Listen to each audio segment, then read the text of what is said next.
A Operação Fúria Épica foi um duro choque de realidade para o regime iraniano, que acreditava já controlar sua defesa contra ataques. Mas quem observa de longe é o presidente russo, Vladimir Putin, e ele está apavorado. Putin não esperava que isso acontecesse, e agora está com medo, pois foi obrigado a se fazer uma pergunta desconfortável. Se os Estados Unidos fizeram isso com o Irã, a Rússia pode ser a próxima?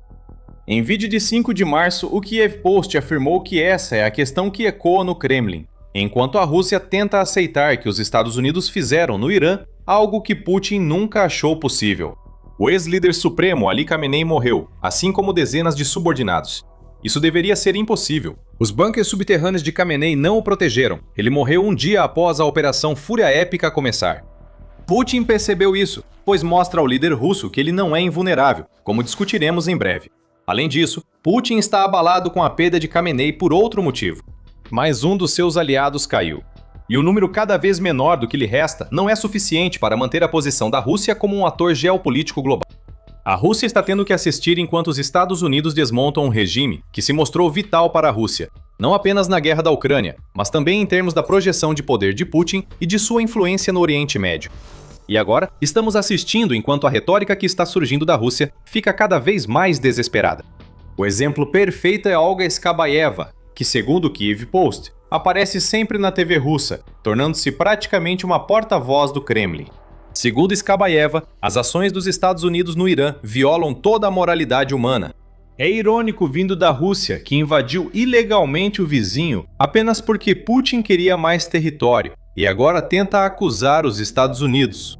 Putin não se importa com moralidade. O que ele realmente se importa é com o quanto a Rússia está sendo prejudicada neste momento, e como o que está acontecendo no Irã pode ser um presságio do que está por vir para a Rússia. Mesmo assim, a Rússia dá seguimento à retórica. Em 11 de março, o Washington Post relatou que o Kremlin afirmou não confiar mais nos Estados Unidos nas negociações sobre a guerra na Ucrânia.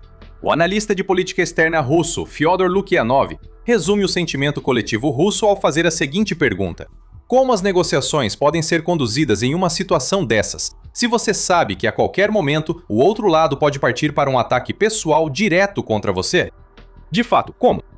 Talvez tudo isso fosse parte do plano dos Estados Unidos. Afinal, vemos um padrão na forma como o governo Trump lida com seus inimigos. Esse padrão surgiu no início de 2026, com a destituição de Nicolás Maduro. Os Estados Unidos sinalizaram negociar, mas rapidamente tentaram retirar Nicolás Maduro da Venezuela. Da mesma forma com o Irã, os Estados Unidos tentaram negociar um acordo nuclear, mas acabaram atacando e eliminando Khamenei. O que podemos estar vendo aqui é que os Estados Unidos usam negociações para ganhar tempo e se preparar. Quando está pronto, os Estados Unidos atacam, como na Venezuela e no Irã. Putin pode enxergar paralelos, embora em escala de tempo maior. Esses paralelos geram medo, assim como os prejuízos que a guerra do Irã traz à Rússia. Falaremos sobre essas perdas depois, então continue conosco. Mas, quanto ao medo, vários motivos explicam porque o choque de Putin, ao ver o que os Estados Unidos fazem no Irã, deve tê-lo abalado. Para começar, os Estados Unidos mostraram que podem eliminar toda uma estrutura de liderança em questão de dias, e não importa o quanto esses líderes tentem se esconder. Khamenei está morto. Em 6 de março, a Sky News divulgou que Israel afirmou ter eliminado 40 principais comandantes militares iranianos nos primeiros ataques aéreos ao Irã. Entre eles estavam o ministro da Defesa do Irã, o chefe do Estado-Maior das Forças Armadas e o líder da Guarda Revolucionária Islâmica, Major-General Mohammad Pakbor. Segundo o blogueiro militar estoniano Arta Ray, Estados Unidos e Israel eliminaram até o ayatolá temporário que substituía Ali Khamenei. Isso ocorreu menos de um dia após a nomeação.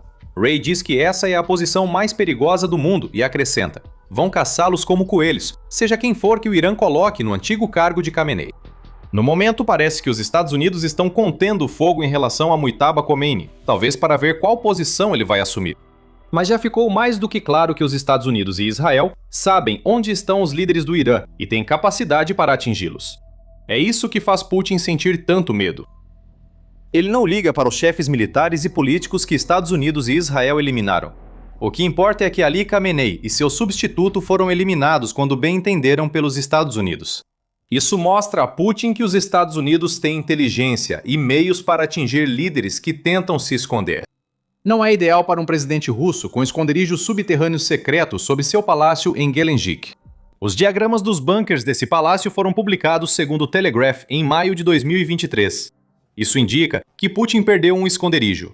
Se os Estados Unidos repetissem na Rússia o que fizeram no Irã, Putin não teria onde se esconder. O presidente da Rússia sabe disso. Então, o que os Estados Unidos e Israel fizeram com os líderes do Irã colocou Putin em uma posição em que ele estará sempre olhando para trás, esperando pelo pior quando lida com os Estados Unidos. O medo de Putin aumenta, porque o que ocorre no Irã expôs a fraqueza militar da Rússia. Deixe-me lembrar que a Rússia assinou um pacto de parceria estratégica mútua com o Irã e também com a Venezuela, diz Ray, chamando o pacto de algo muito parecido com o artigo 5 da OTAN, que deveria ter levado a Rússia a fornecer ajuda direta ao Irã em resposta a um ataque à sua própria soberania. Essa ajuda não veio. Podemos discutir sobre a verdadeira natureza desse pacto, já que ele foi rotulado como um documento de cooperação que veio após a assinatura de uma parceria estratégica por outros, mas a natureza do acordo ainda tem certo peso. Isso fez do Irã um aliado que Putin queria proteger. Mas a Rússia não fez nada para ajudar militarmente, limitando-se a fornecer algumas informações de inteligência e, de forma hipócrita, reclamar sobre o que os Estados Unidos estão fazendo. Isso não é uma decisão estratégica para Putin, mas uma necessidade, pois ele sabe que a Rússia não tem poder de fogo para entrar na crise. Isso é ainda mais evidente após a guerra na Ucrânia ter esgotado as forças armadas russas. Putin deve se perguntar o que o grupo cada vez menor de aliados da Rússia pensa ao ver seu fracasso em ajudar o regime vacilante do Irã. Eles viram Maduro e Khamenei caírem, junto com Bashar al-Assad da Síria, não faz muito tempo, sem quase nenhum protesto de Putin. Segundo Wes O'Donnell, o que ocorre no Irã comprova que a estratégia de Putin com aliados, oferecendo proteção, armas e manter inimigos longe, fracassou totalmente. Fora a China, que certamente não depende da Rússia para nenhum tipo de proteção. Síria, Venezuela e Irã estão entre os verdadeiros pesos pesados quando se trata dos aliados da Rússia. Putin não fez nada por nenhum deles, então países menores que talvez pensassem que poderiam contar com a Rússia para ajuda em um momento de necessidade, agora podem estar repensando permitir que Putin espalhe sua influência quando não recebem nada em troca. A rede de aliados de Putin está diminuindo, o que assusta tanto quanto a chance dos Estados Unidos atacarem a qualquer momento. Além disso, há o que Putin observou no Irã até agora. Até 11 de março, os Estados Unidos afirmam que atingiram 5.500 alvos no Irã. Lembre-se que isso não quer dizer que 5.500 mísseis e bombas foram lançados. Esse número será muito maior, já que vários desses 5.500 alvos foram atingidos várias vezes. A Marinha do Irã foi destruída, assim como sua força aérea e toda a sua estrutura de liderança. Israel afirma que 80% da defesa aérea do Irã já estava destruída em 5 de março. Isso preocupa Putin, pois as defesas aéreas do Irã usam sistemas russos como o S-400. Eles não conseguiram reagir ao ataque aéreo dos Estados Unidos, indicando como essas defesas se sairiam se os Estados Unidos atacassem a Rússia de forma semelhante. Tudo isso faz com que Putin assista enquanto os Estados Unidos eliminaram um líder que não deveriam ter conseguido atingir. Retirou da Rússia um aliado importante e mostrou total superioridade aérea, tudo isso no Irã. E para uma Rússia que deixa seus caças fora da Ucrânia por não suportar a pressão. Putin está com medo porque vê o roteiro de sua própria queda no Irã. Se os Estados Unidos decidirem que é hora de agir contra a Rússia, em vez de apenas falar. Aqui está a pior parte para Putin. Isso é apenas uma prévia do possível futuro dele. O que os Estados Unidos fazem no Irã prejudica bastante a Rússia agora, e Putin não pode impedir. É esse tipo de assunto que cobrimos no The Military Show. Se ainda não se inscreveu, este é o momento ideal para quem quer ver como o poder se move globalmente. Falando em poder, Putin tem hoje bem menos do que talvez em qualquer momento de suas 2 décadas e meia de reinado na política russa. Vimos isso na perda de aliados, que o Chatham House explica estar prestes a ter consequências de longo alcance para a Rússia. Se o Irã for consumido pela guerra e se sua capacidade de agir como um equilibrador regional diminuir, a Rússia enfrentará uma perda sequencial de profundidade estratégica. A arquitetura geopolítica pode passar de um equilíbrio multipolar, onde Moscou opõe rivais, para um cenário mais fragmentado em que a Rússia reage em vez de agir, segundo o think tank.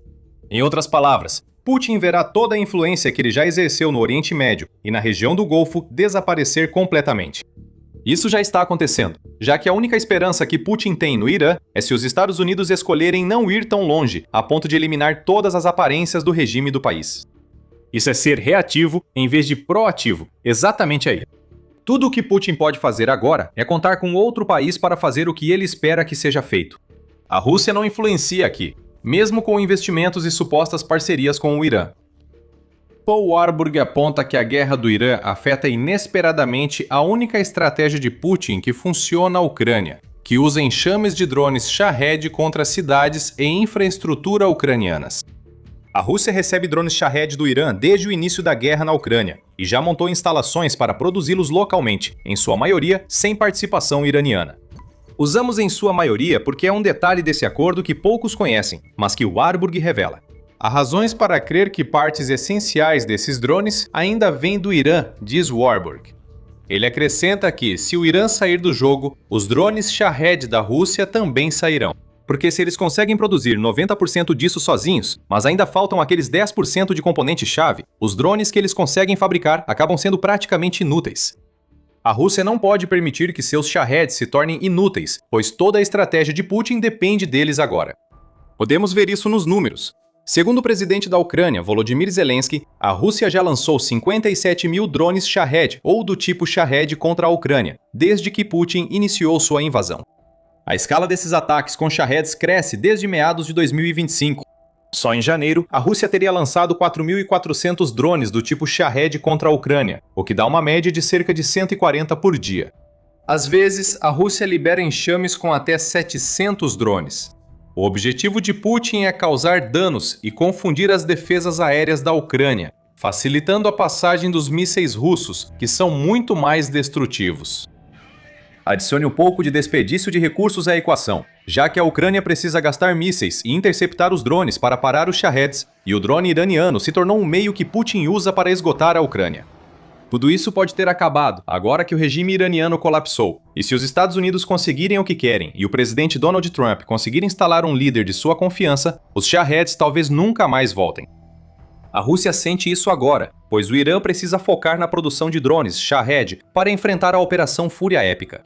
Os Shaheds russos vão durar um tempo, depois a Rússia precisará de mais componentes que só o Irã fornece.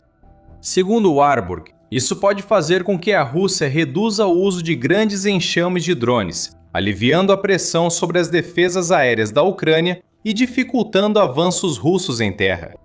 Aqui, a única estratégia militar eficaz da Rússia está sendo minada. A Rússia está desesperadamente tentando se apegar a alguns pontos positivos, como veremos no final do vídeo. Mas há outro aspecto do jogo geopolítico que Putin sente escapar por entre seus dedos. À medida que a perda do Irã expõe o estado enfraquecido da indústria de produção de armas da Rússia, a Ucrânia está se posicionando como uma líder mundial na área de drones, de modo que a guerra no Irã se tornou uma oportunidade para Zelensky aprofundar os laços da Ucrânia com os Estados Unidos. O jogo está virando aqui. A Rússia já estava lidando com o fato de que sua participação no mercado global de exportação de armas havia caído para 6,8% em 2025, comparado aos 21% que tinha entre 2016 e 2020. Agora, a guerra no Irã está permitindo que a Ucrânia se posicione como uma escolha melhor, não apenas para os Estados Unidos, mas também para outras nações que compraram da Rússia e depois viram as armas que lhes foram vendidas falharem completamente diante do poder de fogo americano. Como isso está acontecendo? Em 6 de março, o político informou que Zelensky fez um movimento inteligente ao oferecer aos Estados Unidos e aos países do Golfo, que foram alvo de mísseis e drones do Irã, uma espécie de serviço de consultoria. Os Estados Unidos, especificamente, estavam envolvidos em negociações que poderiam levar a Ucrânia a compartilhar parte de sua tecnologia de drones, permitindo que a América deixasse de usar mísseis caros para combater os Shaheds do Irã e passasse a adotar métodos muito mais baratos que a Ucrânia desenvolveu durante 4 anos de luta contra a Rússia. Segundo a BBC, equipes ucranianas de especialistas em drones já foram enviadas para a Arábia Saudita, Catar e Emirados Árabes Unidos. A Ucrânia diz que 11 países, incluindo os Estados Unidos, já solicitaram sua ajuda nesse setor, o que afetará Putin fortemente. A Rússia deveria ser o país em que outras nações confiavam para obter armas. Agora é a Ucrânia, e as estratégias de drones que a Ucrânia está fornecendo são comprovadamente eficazes pelo próprio país que as entrega. Se estamos falando de influência, especialmente no Oriente Médio, Putin foi atingido por um golpe duplo. Perdeu sua influência enquanto a da Ucrânia cresce.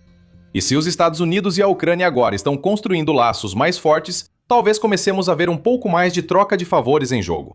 A Ucrânia fornece drones e sua experiência para os Estados Unidos, e talvez os Estados Unidos comecem a fornecer mais do que a Ucrânia precisa, como mísseis de defesa aérea diretamente em troca, ao invés de fazer a Ucrânia passar por uma série de exigências para consegui-los.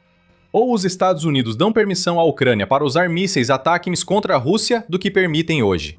Há um jogo político em curso, e Putin deve aceitar que nada disso está sob seu controle, assim como grande parte do impacto da Operação Fúria Épica. Mesmo assim, a Rússia tenta focar nos pontos positivos. Como Warburg aponta, há quem diga que os Estados Unidos estão esgotando seus estoques no Irã, tornando-se menos ameaçadores para a Rússia. A Fortune destaca que, nos Estados Unidos, há quem diga que o governo Trump usa estoques de armas supostamente baixos como motivo para não enviá-las à Ucrânia. Esse é um ponto válido, mas ignora que essas armas foram mais eficazes em 2 semanas no Irã do que quase tudo que a Rússia fez em 4 anos na Ucrânia. Os estoques podem ser um problema, mas a Rússia também não tem armas ilimitadas após gastar muito na Ucrânia. Há também o aspecto financeiro, pois o Irã usa seu único poder de barganha ao fechar o Estreito de Hormuz. O aumento dos preços do petróleo beneficia Putin e sua frota fantasma, que comercializa o petróleo sancionado da Rússia. Mesmo assim, não é um grande benefício para a Rússia como Putin queria. Como o Warburg aponta, isso é temporário. O Estreito de Hormuz não ficará fechado indefinidamente. Com o Irã mais enfraquecido, seu controle do estreito vai vacilar. Isso, junto à estabilização dos seguros e à proteção dos navios comerciais, que a França prometeu oferecer com uma nova missão defensiva com aliados, indica que qualquer benefício econômico para a Rússia será breve. Putin se ilude ao pensar que 2 pontos positivos podem compensar os inúmeros aspectos negativos das ações dos Estados Unidos no Irã. A produção de Shahids vai vacilar com o regime do Irã enfraquecido. A Rússia perdeu sua posição como influência geopolítica, especialmente porque suas armas e o próprio Kremlin falharam em proteger o Irã. Putin já viu os Estados Unidos e Israel eliminarem 2 líderes do Irã.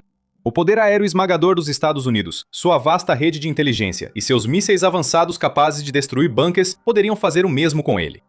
A Ucrânia ganha influência e fortalece laços, enfraquecendo ainda mais Putin.